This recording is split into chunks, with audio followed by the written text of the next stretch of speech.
Well, it's been a pretty strange start to the FPL season. A lot of the popular picks haven't been performing, so understandably, many of the players are looking to free hit wildcard or just transfer out players. So today we're going to look at the teams that you need to be targeting, the players you need to be buying, the players you need to be captaining, and who you need to be taking out as well, looking at injury news and other stuff along the way. So this is everything you need to know in 10 minutes for FPL Game Week 3. Starting off by looking at the fixtures, so the top are the teams you want to be targeting, really the bottom not so much. Aston Villa, a lot of people are taking out players because they're getting frustrated with players like Rodgers and Watkins, but looking at those fixtures, it looks tough to take them out. They haven't been performing yet. Fixtures are definitely good. Similarly with Tottenham, lots of people looking to bring them in, understandably, to the win against City. They've now got a brilliant run of fixtures. Leeds high up there too, but obviously maybe not a team you want to be targeting. And down at the bottom, Burnley, very poor fixtures. Fulham not great either. Everton, Arsenal, Brighton, probably teams you want to be avoiding for the moment. Moving on to projected goals and clean sheets. This is courtesy of Rob TFPL on Twitter, so go and follow him. So over 30% in terms of clean sheets is a reasonably good chance. So Man United, the highest chance actually. Not too many people have Man United defenders, but if you have someone like Dorgu, definitely start them. Nottingham Forest too. Obviously West Ham have had a really poor start. They are high up in terms of goals and clean sheets as well. Tottenham 2, nearly predicted 2 goals and a 30% clean sheet chance too. And Chelsea, also another team you want to be targeting this week. 2 expected goals and 39% chance of a clean sheet. Man City look good too. Then moving on to players to buy, I'm going to skip the goalkeepers this week because I don't really think many people are going to be making goalkeeper transfers, but if you are looking to do a wildcard or a free hit, I would say Sanchez probably remains top pick. But as for defenders, firstly Cucurella, 6.1 million, he has gone up and the fixtures aren't fantastic, but he's shown he's worth the 6.1 million because he's been getting into some really good positions and keeping clean sheets too. He looks like a brilliant option. Romero as well at Spurs.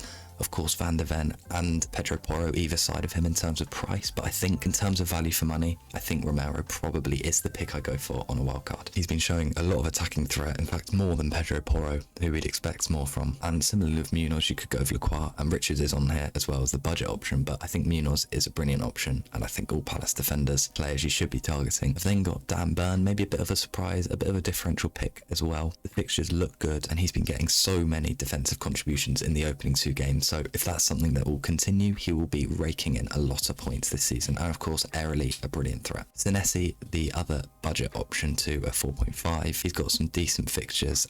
And again, defensive contributions and attacking threat is something he can offer. Moving on to midfielders, excluding Salah and Palmer. We'll get on to Palmer a little bit later. I don't think anybody would be buying him anyway. So in at first, we have Semenyo at 7.2 million. He's already gone up 0.2. That's because everybody wants this man in their team, and rightly so, because he's performed so well in the opening 2 games. He's got a good run of fixtures now, leads away in there. I think if you need a midfielder, especially we're looking at kind of Palmer replacements here, this allows you to go and upgrade someone else, maybe a Margui on the bench, someone like that. I think this is probably the best option. Kudus 2, 6.6 million, good fixtures, good player. He's shown a lot of attacking threat already, good pick. Cody Gakpo 2 is an interesting one. There are some tough fixtures in there, but Gakpo has shown in the opening 2 weeks that he is a brilliant player and he's getting into advanced good positions constantly. Sure, there could be still some movement in the transfer window, but I think Gakpo's shown that he can keep his place in this team. Then Reinders, one of the budget options. Of course, it seems like everyone bought him in last week, but still a good pick. He has gone up to 5.7 now, so it's harder to get him in if you're moving from a 5.5 million. Decent fixtures. Rory blanked last week, but City didn't look good enough. I think Reinders is still a really good option. There's still questions about minutes, but good pick. Then, maybe surprisingly, I've got Bruno Fernandes in here at 9 million. The fixtures are good, although he did miss the penalty last week, and people are saying he's going to be off penalties now.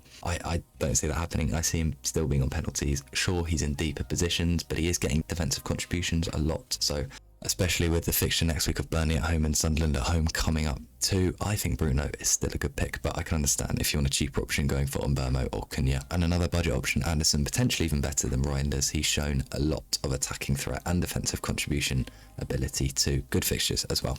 And as for the forwards, Haaland I think remains the best option, but that high price point means that not a lot of players can get him in. So understandably going for the likes of João Pedro and Chris Wood at similar price points. I think I probably would just go for Chris Wood over João Pedro. Chris Wood has got the better fixtures, especially next week. West Ham at home is a good captain opportunity actually too. And João Pedro had a brilliant game against West Ham. And in fact, if Cole Palmer is out, makes him potentially an even better option as he might be on penalties as well. Ollie Watkins, I still think he's a good option despite blanking in both of the opening 2 weeks. He's got good fixtures coming up. I'd stick with him personally. Strand Larsen as a budget option. Again, hasn't done much this season, but got some good fixtures coming up. And then I've got Mateta, another 7.5. The fixtures are decent, and again, he's not done much this season, but I feel that with the positions he's been getting in so far and the opportunities, I can see him getting on the score sheet pretty soon. So I don't mind him as an option, but I probably, if you have the money, go for João Pedro Wood over him. Then looking at transfer trends, starting with the most transferred out player, Cole Palmer. So he was the most owned player in the game before this injury. Obviously, he was injured in the warm-up, didn't start, but you can see here,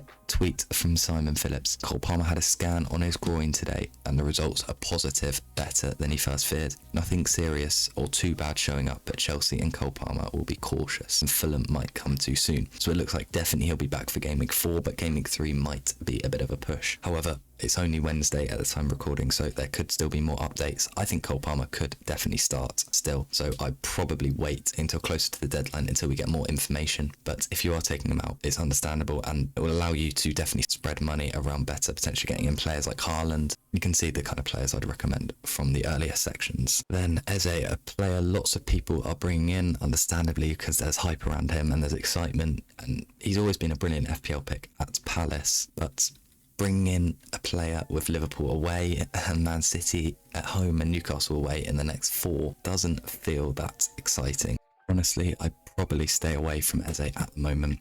Who knows, in a few weeks he could be looking like one of the best options in the game, and if you want to pump for him, definitely, I can't really say much against it, but I would personally probably stay away just given the fixtures and also uncertainty of minutes. We don't know if he's going to be playing 60 every game or 90 every game, so too many question marks for me. Then Ekitike, again, lots of people bring him in because again he got a goal contribution, but for me personally I'm not going to, just because there's still loads of business to be done, especially at Liverpool. I think if they bring in Isak, you're going to be probably regretting bringing Ekitike in because there's going to be uncertainty in minutes, but I can't say don't buy him because yeah, he's a brilliant option and loads of people are bringing him in, rightly so, because he's put in a brilliant performance, but personally for me, I would just steer clear. Then looking at some good differentials, the Akite, I think that's how you say it, 4.5, Bournemouth under 0.5% owned, looks to be a pretty good option. Bournemouth have got good fixtures, he's been getting some defensive contributions, and yeah, I think it's a decent option. Sarr at 6.5 million is 5% owned, obviously got a goal last week, decent fixtures.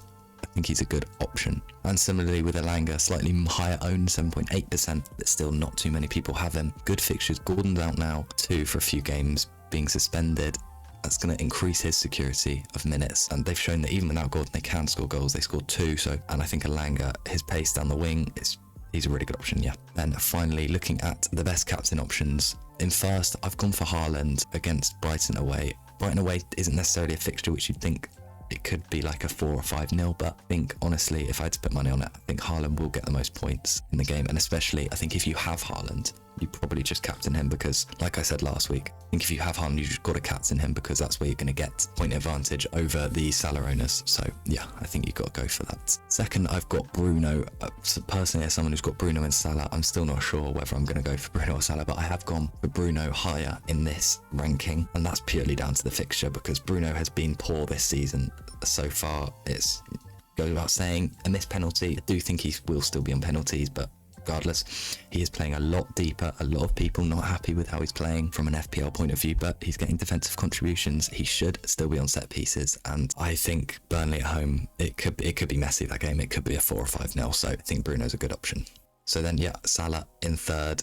A terrible fixture, but same as last week, most people will be captaining him even despite the bad fixture because it's Salah and he's the best FPL asset in the game, and it's just the easy option, takes away the headache. And then Chris Wood in fourth. I think actually if you've got Chris Wood, you might as well go for it if you're that type of player. If you want to play it safe, I understand, but I think Wood's a brilliant option. West Ham at home. West Ham look absolutely dreadful. Sure, it's only 2 games to go off, but honestly, I think you want to be targeting teams who are playing West Ham, especially at home. So yeah, you know, if you've got Chris Wood, might as well go for him. In terms of a couple differential options, I think Cunha or Mbeumo would be good too. I think Kudus as well, Bournemouth at home, might as well, if you want a differential option. So there you have it. Thank you for watching. That was FPL Game Week 3 preview in 10 minutes. Let me know in the comments what you think. Any feedback is appreciated. I'll try to get a team selection video out before the deadline. If I don't, I think I'm probably going to roll and hope Palmer plays.